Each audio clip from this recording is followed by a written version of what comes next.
4. Dores crescentes.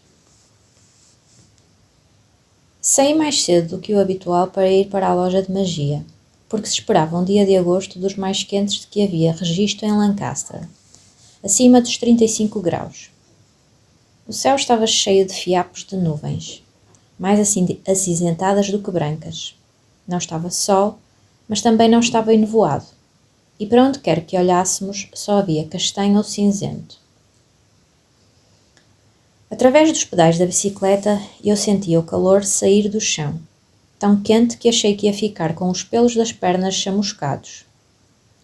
Tinha de alternar uma mão de cada vez no guiador, para não as queimar, e, durante um bocado, enquanto descia a Avenida Capa, tentei prosseguir sem mãos. Quando começava a atingir um bom ritmo, ouvi alguém gritar de um terreno junto à igreja episcopal. Reconheci o miúdo mais alto, o que estava a dar socos. Andava 2 anos à minha frente e tanto eu como o meu irmão já tínhamos sido empurrados e agredidos algumas vezes por ele e pelo seu acólito. E até já nos tinham cuspido. Eram um gangue de 2 e praticamente dominavam Lancaster à tarde, entre as 3 e as 5, durante o período das aulas. Obviamente, desta vez estavam a fazer horas extra, porque nem sequer ainda eram 10 horas da manhã. Vi que um deles dava socos e pontapés no miúdo, enquanto o outro gritava e ria. Não consegui ver quem era, porque o rapaz deitado no chão estava dobrado e tinha a cabeça para baixo. Colocaram os braços por cima da cabeça, tentando protegê-la. Por um segundo pensei que poderia ser o meu irmão, mas depois lembrei-me que ele estava em casa quando saí. Não sei bem o que me fez descer da bicicleta e começar a gritar para os rapazes. Estava habituada a defender o meu irmão, um hábito que iria manter até adulto, mas não gostava de me envolver em lutas, ainda mais com estes tipos. A princípio não me ouviram. À medida que avançava na sua direção, parecia-me sentir cada murro e pontapé que davam ao rapaz no chão, e o meu coração começou a martelar-me no peito. Respirei fundo e gritei-lhes para pararem com aquilo. Parem! O grandalhão estava curvado sobre o miúdo, e quando me ouviu, endireitou-se. Olhou-me com uma expressão trocista e atingiu mais uma vez o miúdo deitado no chão com um pontapé no estômago. Isso fez-me recuar e sentir como se eu próprio tivesse acabado de ser atingido por esse pontapé. Quem é que me vai obrigar? A atenção deles desviou-se para mim e vi que o miúdo no chão rolava para ficar de costas e começava a levantar-se. Conhecia-o vagamente da escola, não me lembrava do seu nome, mas sabia que a família se mudara para cá no ano anterior. O pai estava fora, na base aérea. O rapaz tinha a cara toda vermelha e os seus óculos estavam caídos por terra ao seu lado. Deveria ter metade do nosso tamanho. Eu era tão alto como os 2 miúdos mais velhos, mas eles deviam pesar pelo menos cerca de mais 15 quilos do que eu. Observei-o enquanto se levantava e começava a cambalear em direção à igreja. Não o podia culpar por querer sair dali. Queres tomar o lugar dele? Os 2 rapazes avançaram alguns passos na minha direção e eu senti a boca secar e os ouvidos começarem a zumbir. Tentei respirar como Ruth me ensinara, mas parecia não conseguir inspirar ar suficiente para encher os pulmões. Aquilo não ia correr bem. Então, achas que és algum herói? Um herói idiota? Não respondi. Tentei relaxar as pernas e as mãos, como aprendera na loja de magia. Saltitei sobre as plantas dos pés e afastei os pensamentos. Se tivesse de ser, lutaria. Não ia fugir. Vamos encher-te esse rabo de pontapés e vamos levar a tua bicicleta. Continuei sem dizer nada. Apercebi-me de que o ajudante se movia ligeiramente para trás de mim, mas continuei a fixar o tipo que gostava de dar murros e pontapés. Dos 2, era ele quem mandava, Aproximou tanto a cara da minha que eu conseguia ver uma espécie de baba branca gordurosa nos cantos da sua boca. O calor aumentava a cada segundo e ele tinha o rosto suado e sujo de terra. A não ser que prefiras beijar-me os pés. Pensei em Ruth e Neil na loja de magia. Àquela hora já deveriam estar a contar comigo. Será que Ruth pensaria que eu ia faltar nesse dia? Será que alguém me iria encontrar aqui a sangrar? Teria o outro miúdo ir procurar ajuda? Será que este miúdo acordara, tomara os seus cereais com leite e depois saíra de casa, disposto a bater em toda a gente, sem sequer se preocupar em limpar a boca? Todos estes pensamentos começaram a fervilhar na minha mente, mas continuei a fixar a baba branca e a imaginar que era a chama da vela. Beija-me os pés! Olhei-o nos olhos e falei pela primeira vez desde que lhe dissera para parar de bater no outro miúdo. Não! Ele esticou o braço e agarrou a frente da minha t-shirt. Beija-me os pés! Ameaçou. Na sua boca surgiu o sorriso de alguém que sabe que tem poder sobre outra pessoa. A cara dele estava mesmo em frente à minha e eu conseguia sentir o seu hálito.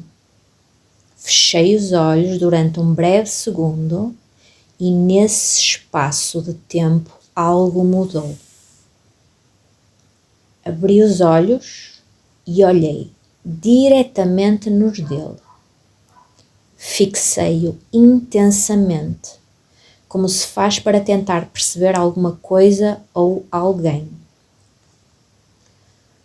Podes fazer-me o que quiseres, mas não vou beijar-te os pés. Ele riu-se e olhou para o lado para o amigo. Vi-o erguer as sobrancelhas e voltar a olhar para mim. Continuei a fixá-lo sem pestanejar. Ergueu o punho à altura da orelha. Não recuei. Continuei a olhá-lo nos olhos e nessa altura não me importei por ele ser maior do que eu ou por ter o punho sujo com o sangue do outro miúdo. E eu não ia desistir. Não lhe ia dar o poder de me meter medo. E não ia beijar os pés dele nem os de ninguém. Nunca. Por um segundo, os nossos olhos encontraram-se e eu vi-o. Ele percebeu que o vi. Vi a sua própria dor e medo. A dor e o medo que ele tentava esconder com a sua agressividade. Afastou os olhos dos meus, olhou para o seu acólito e depois novamente para mim. Que perda de tempo! Soltou-me a t-shirt e deu-me um ligeiro empurrão, que me fez vacilar e dar um passo para trás, mas sem cair. Não voltou a olhar para mim nem por um segundo e voltou-me às costas. Está demasiado calor, vamos embora. Senti o outro miúdo dar-me também um empurrão nas costas, mas foi mais para se armar do que por outro motivo qualquer. Percebi que ele não estava bem certo do que tinha acontecido. Começaram a afastar-se e vi que o rapaz falava com o Rufia. Sabia que lhe estava a perguntar por que não me batera. O outro empurrou-o e disse-lhe: Cala-te! Nenhum deles olhou para trás. Respirei fundo mais algumas vezes e observei-os enquanto se afastavam, antes de voltar para a minha bicicleta. Não estava bem certo do que acontecera ali ou até porque fizera o que fiz, mas sentia-me bem. De repente, apercebi-me de que estava atrasado e de que Ruth estava à minha espera. Esperava que ela não pensasse que eu tinha desistido. Montei na bicicleta e pedalei o mais rápido que eu consegui até à loja de magia.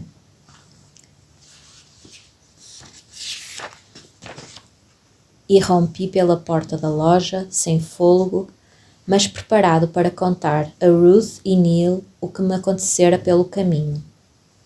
Conseguira defender-me a mim próprio e a um miúdo mais pequeno, incapaz de se defender sozinho.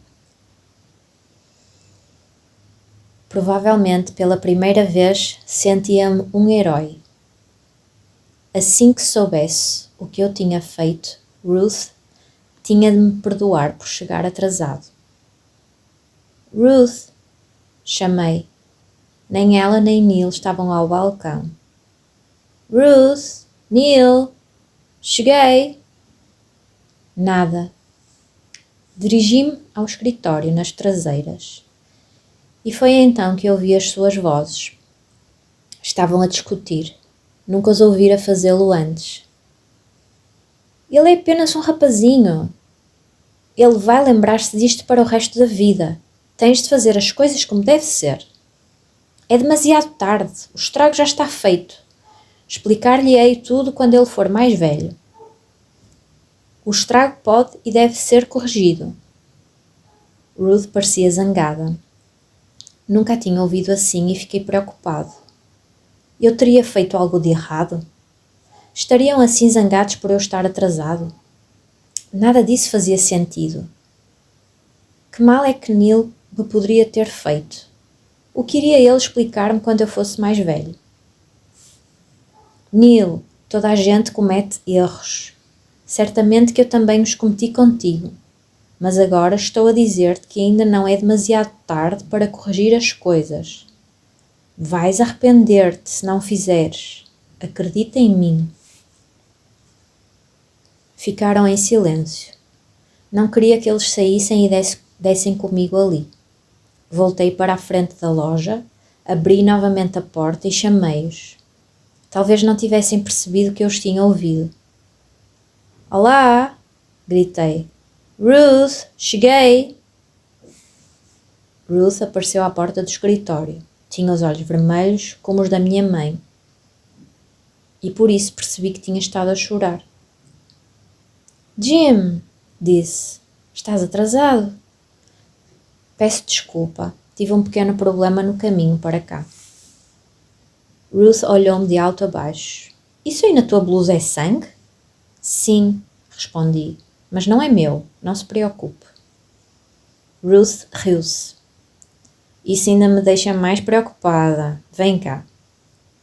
Passei por Neil, que me murmurou um cumprimento, mas sem olhar para mim. Não percebia o que eu ou ele poderíamos ter feito, mas não devia ter sido nada de bom. Ele agora parecia odiar-me. Ruth fez-me sentar na cadeira.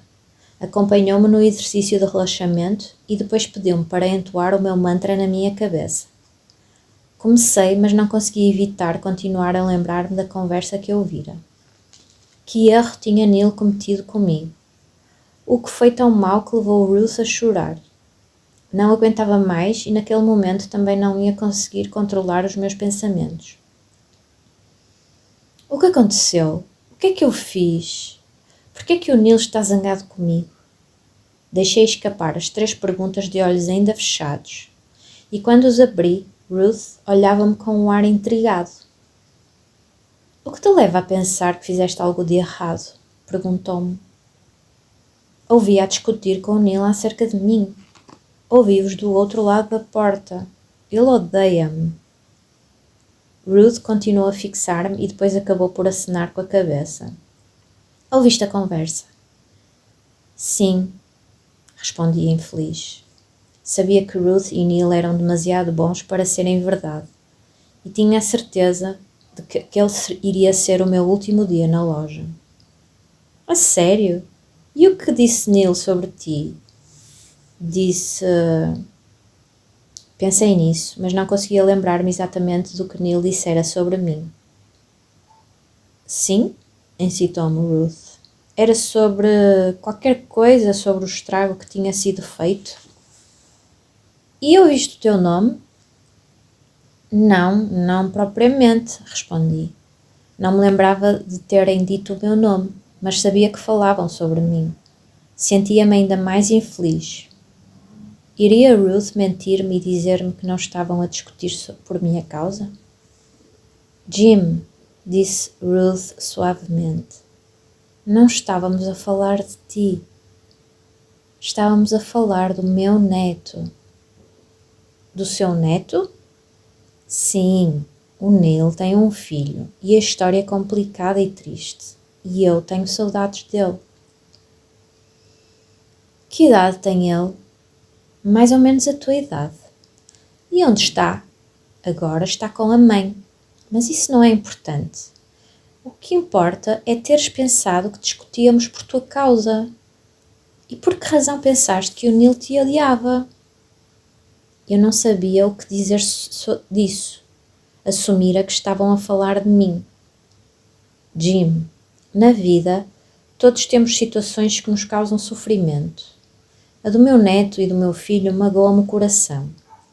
É como uma ferida. Por exemplo, se eu me ferir no joelho, o que posso fazer? Posso dar-lhe alguma atenção, limpá-lo, colocar-lhe um penso e certificar-me de que vai sarar como deve ser. Ou posso ignorá-lo e fingir que não aconteceu nada, que já não dói ou arde, tapá-lo com as calças e esperar que desapareça. É essa a melhor forma de o curar? Não. Mais uma vez, eu não tinha bem a certeza do que estaria ela a falar. Passa-se o mesmo com as feridas do coração. Precisamos de dar-lhes atenção para que possam sarar. Caso contrário, a ferida continuará a fazer-nos sofrer. E por vezes durante muito tempo. Todos sofremos. É assim que as coisas são. Mas a verdade é que aquilo que nos magoa e nos faz sofrer também tem um importante propósito. É quando são feridos que os nossos corações se abrem. Através da dor, vamos crescendo. Crescemos com as situações difíceis. É por isso que temos de aceitar cada problema que surge na nossa vida. Tenho pena das pessoas que não têm problemas, que nunca passaram por momentos difíceis. Perderam a recompensa. Perderam a magia. Concordei com a cabeça. Passar a grande parte da vida a comparar-me com amigos que pareciam ter tudo. Não tinham de ficar na fila da mercearia e sentir a dor quando a sua mãe estendia as senhas de alimentação e o empregado olhava para eles. Ou de esperar no banco alimentar que alguém lhes desse uma ajuda com leite em pó, manteiga ou um pedaço de queijo magro. Os meus amigos não tinham pais que discutiam, se embebedavam ou se entupiam com comprimidos. À noite, não iam para a cama a pensar que tudo o que estava errado era culpa sua. Tinham carros, dinheiro, roupas, namoradas e casas bonitas onde viver. Ruth tinha pena deles? Jim, o próximo truque que vou ensinar-te é abrir o coração. Algumas pessoas têm muita dificuldade em fazê-lo. Para ti vai ser fácil. Porquê? Perguntei. Porque a vida já começou a abrir-te o coração. Tu importas-te, Jim. Importas-te com a tua família, com o teu irmão, a tua mãe e até mesmo com o teu pai. Importas-te quando pensaste que o Neil estava zangado contigo. Importas-te em vir aqui todos os dias. Não tenho dúvidas sobre a tua capacidade para te importares com os outros. Isso faz parte do processo de abrir o coração. Pensei no rapaz que apanhara uma tareia nessa manhã. Praticamente não o conhecia, mas importei-me com ele. O suficiente para parar a bicicleta. Sabia que me importava porque aquele miúdo podia ser eu, e já tinha sido. Importara-me porque já sentira aquela dor e humilhação 1.000.000 de vezes, e isso dói. Dói muito. A outra parte do processo de abrir o coração e que vais ter mesmo de praticar é importar-te contigo mesmo. Eu importava-me comigo, isso ia ser fácil. Há uma razão para teres assumido que a nossa conversa era sobre ti, Jim. Mas deste um grande salto, daquilo que eu viste até achares que o Neil te odiava. Entendi mal, disse. Pois foi. Ruth riu-se. Todos entendemos mal certas coisas, uns aos outros, a nós próprios, certas situações. É uma boa lição para aprender, a de que nem tudo é sobre nós. Acho que também eu preciso de aprender essa lição, no que diz respeito ao meu neto. Acenei com a cabeça. Cada um de nós escolhe o que é aceitável na sua vida. Quando somos crianças, não temos muitas opções. Nascemos em determinadas famílias e situações e isso está totalmente fora do nosso controle. No entanto, à medida que vamos ficando mais velhos, podemos escolher, consciente ou inconscientemente, decidimos como é que vamos permitir que nos tratem, o que vamos e o que não vamos aceitar. Vamos ter de escolher e de nos defender. Ninguém mais o pode fazer em nosso lugar. Acabei por não ter oportunidade para contar a Ruth a luta que presenciara naquela manhã. E também nunca mais a ouvi discutir com o Neil. Durante todos os dias da semana seguinte, ensinou-me a abrir o coração. Explicou-me que a conversa mais comum na nossa cabeça é hipercrítica e negativa, e muitas vezes nos leva a reagir de maneira contrária ao nosso interesse. Faz-nos reviver os mesmos acontecimentos vezes sem conta, ou desejar que certas coisas pudessem ou devessem ter sido diferentes, de tal forma que muitas vezes é como se não estivéssemos aqui. Nessa manhã, Ruth começou por pedir-me para dizer coisas agradáveis a mim mesmo. Que estranho. Repeti vezes e vezes. Sou bom, a culpa não é minha, sou boa pessoa. Era como se eu fosse outro DJ numa estação de rádio, mas tudo o que eu dizia era bom e reconfortante. Sempre que dava por mim a ouvir o outro DJ, parava e começava a repetir o mantra da amabilidade para mim mesmo. Eu tenho valor, sou amado, sou importante, importo-me com os outros, escolho o bem também para os outros, amo-me, amo os outros, abro o coração, tenho o coração aberto. Ruth pediu-me para fazer uma lista com estas 10 afirmações e para as repetir todas as manhãs, todas as noites e sempre que surgissem na minha cabeça, especialmente após ter feito os meus exercícios de relaxamento e de ter controlado os pensamentos. Eram um bocado pirosas, mas prossegui, e foi ótimo ela não me ter pedido para as dizer em voz alta. Depois, disse-me que queria que eu enviasse pensamentos de amor para mim próprio, para a minha família, os meus amigos e até para pessoas de quem não gostava ou que não os mereciam. Percebeu que eu fiquei confuso quando me disse para enviar pensamentos de amor para aqueles de quem não gostava ou que não os mereciam. Olhou-me com uma extrema bondade e disse: Jim, muitas vezes aqueles que nos magoam são os que mais estão a sofrer. Era difícil. Era complicado pensar no rufia que me tinha batido e que não via nisso qualquer problema. Isso não estava certo e eu continuava a odiá-lo, bem como todas as pessoas que tinham sido más para mim e me tinham magoado. Continuei a tentar. Após algum tempo, Descobri que se os imaginasse a serem magoados ou a apanhar uma tareia e a chorar de dor, e depois em como me sentiria se isso acontecesse comigo, seria mais fácil. Foi mais simples quando comecei a compreender que quando estava zangado com alguém, geralmente era porque eu próprio estava magoado. Estava zangado comigo mesmo por alguma razão. Nunca me apercebera disso antes. As palavras de Ruth ecoavam na minha cabeça. Muitas vezes, aqueles que nos magoam são os que mais estão a sofrer. Ela tinha razão. E era essa a questão.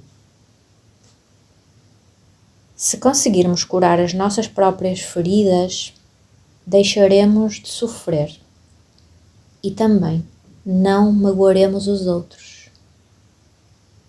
Uau!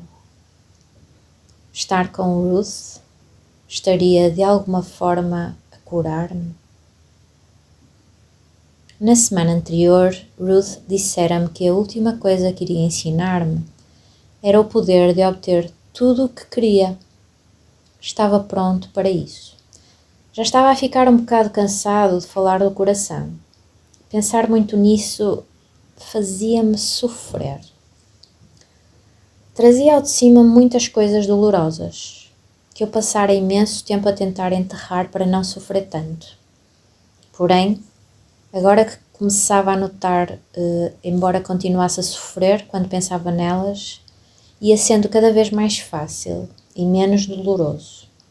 Até que finalmente, ainda que conseguisse reviver os acontecimentos na minha mente, a resposta emocional já não era a mesma. Podia sentar-me e pensar nisso, e não me perder na dor e no sofrimento. Conseguia fazê-lo sem me culpar, ou, de alguma forma, sem achar que era culpa minha. Conseguia simplesmente estar assim. Descobri que, embora o DJ ali continuasse, eu já não lhe prestava tanta atenção, ou o volume ficara muito, muito, muito baixo. Ruth cortava-me o coração, e muito embora por vezes doesse, também sabia bem. Acho que todo o ser humano tem em comum é o primeiro som que ouve, o bater do coração da mãe. Esse ritmo contínuo é a primeira ligação que cada um de nós conhece, não com as nossas mentes, mas sim com o nosso coração. É nele que encontramos o conforto e a segurança, mesmo nos sítios mais sombrios. É o que nos une e o que quebra quando estamos separados. O coração tem a sua própria magia, o amor. Quando Richard Davidson, na Universidade do Wisconsin, começou a estudar a compaixão, fê-lo com os monges tibetanos. Há muito praticantes de meditação. Disseram-lhes que teriam de colocar uma espécie de touca na cabeça, a qual teria incorporados numerosos elétrodos de eletroencefalograma, que permitiriam medir a sua compaixão. Quando os monges ouviram isto, desataram a rir. Os investigadores pensaram que riam porque a touca tinha um ar cômico, com todos aqueles elétrodos, cada um deles ligado a fios compridos, o que lhe dava o aspecto de uma cabeleira louca. Mas o riso dos monges não era por causa da touca, como os cientistas pensavam. Tinham percebido mal. Finalmente, um dos monges explicou qual era a graça. Toda a gente sabe que a compaixão não vem do cérebro, mas sim do coração. A investigação mostra que o coração é um órgão inteligente, que não só é profundamente influenciado pelo cérebro, como também o influencia, tal como influencia as nossas emoções, raciocínio e as escolhas que fazemos. Em vez de esperar passivamente por instruções por parte do cérebro, o coração não só pensa por si próprio, como também envia sinais para o resto do corpo. A parte do nervo vago que emerge do tronco cerebral e que tem uma ampla inervação no coração e em outros órgãos é parte do sistema nervoso autónomo. O padrão dos ritmos cardíacos conhecido como variabilidade da frequência cardíaca, é reflexo do nosso estado emocional interior e é influenciado pelo SNA. Em situações de stress ou medo, o tónus do nervo vago diminui e verifica-se uma predominância da expressão da parte do sistema nervoso autónomo, chamada sistema nervoso simpático. Este último é associado com uma parte muito primitiva do nosso sistema nervoso, que existe para responder às ameaças ou ao medo, aumentando a pressão sanguínea e a frequência cardíaca, e ao mesmo tempo reduzindo a variabilidade dessa frequência. Por outro lado, quando uma pessoa está calma, aberta e relaxada, o tónus do nervo vago aumenta e a expressão do sistema nervoso parasimpático predomina. Este sistema estimula a nossa reação de acalmar e restabelecer o organismo. O sistema nervoso simpático estimula a resposta lutar ou fugir. Ao medirem a variabilidade da frequência cardíaca, os investigadores podem analisar como o coração e o sistema nervoso respondem ao stress e às emoções. Os sentimentos de amor e de compaixão estão associados a um aumento da variabilidade da frequência cardíaca, ao passo que quando nos sentimos inseguros, zangados ou frustrados, a nossa variabilidade da frequência cardíaca diminui, tornando-se mais suave e regular. Há quem fique confuso, porque pareceria lógico que com um aumento do stress e da frequência cardíaca, a nossa variabilidade da frequência cardíaca se tornasse caótica, irregular e extremamente variável. E, vice-versa, quando a variabilidade da frequência cardíaca está mais estável, é quando devemos estar mais calmos e relaxados.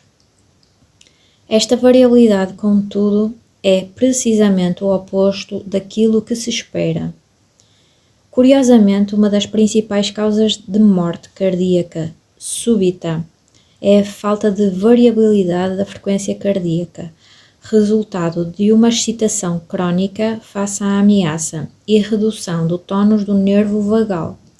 Tanto o stress como a ansiedade, o medo crónico ou os pensamentos negativos podem fazer com que o sangue chegue ao coração com uma pressão extrema.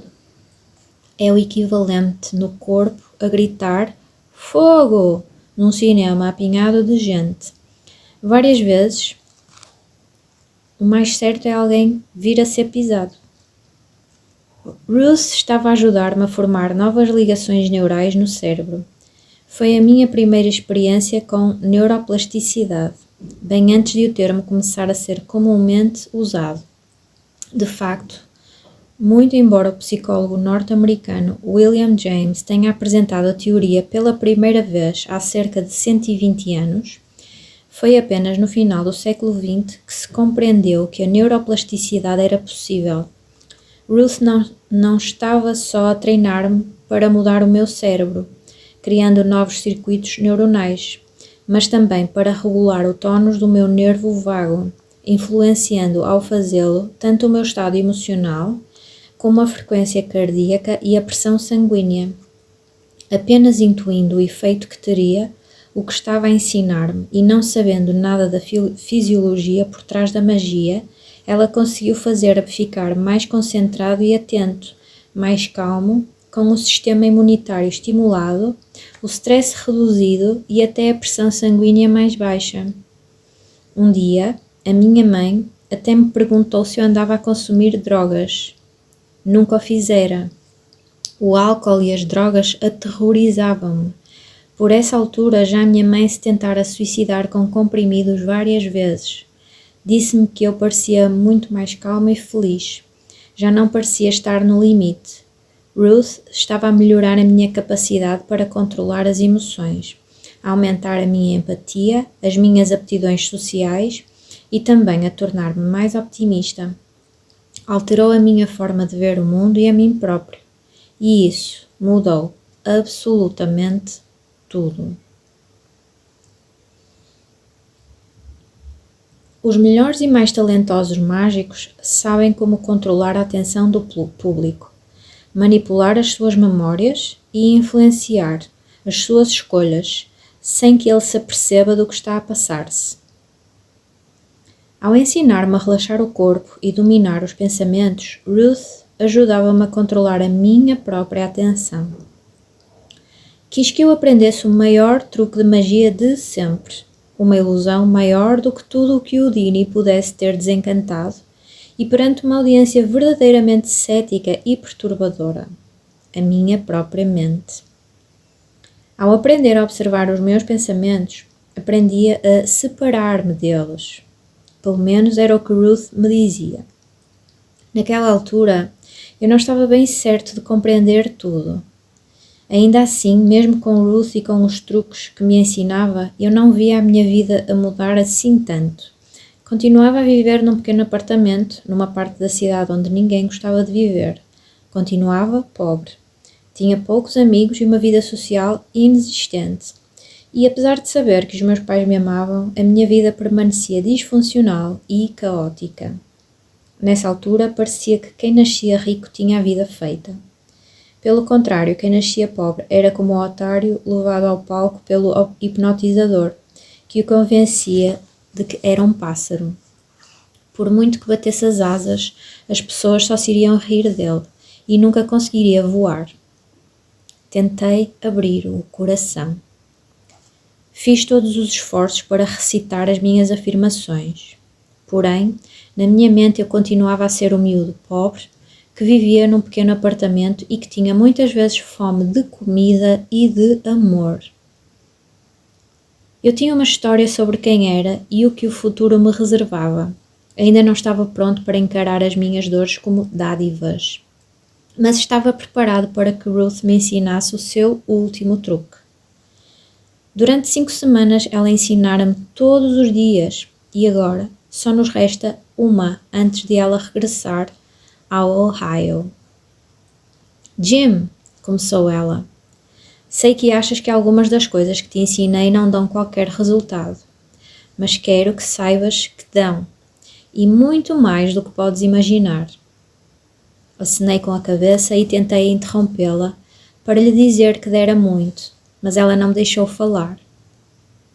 Já não temos muito mais tempo juntos, Jim. No tempo que nos resta, vou ensinar-te o maior truque de magia que conheço, mas tens de prestar muita atenção a tudo o que te digo. A tudo. E isto é muito importante, porque ao contrário de tudo mais que estivemos a fazer, esta última lição tem poder para te dar tudo aquilo que tu pensas querer. Infelizmente, por isso mesmo, pode ser perigoso. Tens de compreender que aquilo que pensas querer nem sempre é o melhor para ti e para os outros. Antes de usares esta magia, precisas de abrir o coração para aprenderes aquilo que queres. Caso contrário, se não souberes realmente o que queres e obtiveres aquilo que pensas querer, vais acabar por obter aquilo que não queres. O quê? Nessa altura eu não compreendia minimamente o que ela estava a dizer-me. Ouvia apenas: terás tudo o que quiseres. Finalmente estava pronto. Sabia que este iria ser o truque de magia que ia mudar a minha vida, tal como o Ruth prometera. Tentara que ela começasse mais cedo com este último truque. Estava sempre a dizer-lhe que tinha o coração aberto e que podíamos começar de imediato, mas ela abanava a cabeça. Jim, avisou-me, não podes saltar esta parte de abrir o coração. É o mais importante. Confia em mim. Promete-me que o farás sempre primeiro, antes desta última coisa que te vou mostrar. Sei que pensas no que eu te ensino como sendo truques, e talvez, de certa maneira, se possam considerar truques de magia. Mas, por favor, lembra-te também de que estes truques têm poder. Se não levares a sério o que te estou a dizer, pagarás um preço elevado. Aprende-o comigo agora e não terás de o aprender da maneira mais difícil mais tarde. Prometo. Teria prometido de qualquer coisa, só para aprender este último truque. De coração aberto ou não, não era isso que importava. e eu já sabia exatamente o que queria. Exatamente. Gostava de ter prestado mais atenção. Quem me dera ter aprendido aos 12 anos a avançar de coração bem aberto para os outros e para o mundo. Quanto sofrimento poderia ter evitado? Quão diferentes teriam sido as minhas lições de vida? Que relacionamentos que acabaram por não resultar poderiam ter resultado? Poderia ter sido o melhor marido, melhor pai, melhor médico? Teria percorrido tão impetuosamente a primeira metade da vida exigindo o que me era devido? Que escolhas diferentes teria feito? É difícil dizer. Acredito que aprendemos aquilo que é suposto aprender, e alguns de nós estão destinados a aprender as coisas da forma mais difícil. Ruth tentou ajudar-me da melhor forma que sabia. Ensinou a levantar-me sozinho e a não deixar que fossem os outros a determinar o meu valor, as minhas capacidades ou o meu potencial. Tentou proteger-me de ser o causador do meu próprio sofrimento. Mas eu era novo e sedento, e quando ela me mostrou como treinar a mente, abriu-me as portas do mundo, e eu ataquei-o como se ele fosse o inimigo. Naquela altura não havia maneira de saber o que sei agora, porque se houvesse, eu teria primeiro aberto o meu coração. A mente é poderosa, mas só nos pode dar o que realmente queremos se primeiro abrirmos o coração. Sofrer pode ser uma dádiva se aprendermos através da dor. Mas quando alguém causa desnecessariamente dor e sofrimento, não apenas a si mesmo, mas também a outros, não está a ser nobre nem justo para com aqueles que partilham o seu caminho. Ruth ensinou-me uma magia verdadeiramente poderosa e eu poderia ter evitado. E também a muitos outros. Muita dor e sofrimento. Se tivesse prestado mais atenção ao que ela me disse naquele dia. Contudo, eu nenhum adolescente era ainda, e prestar atenção era algo que só recentemente começara a aprender.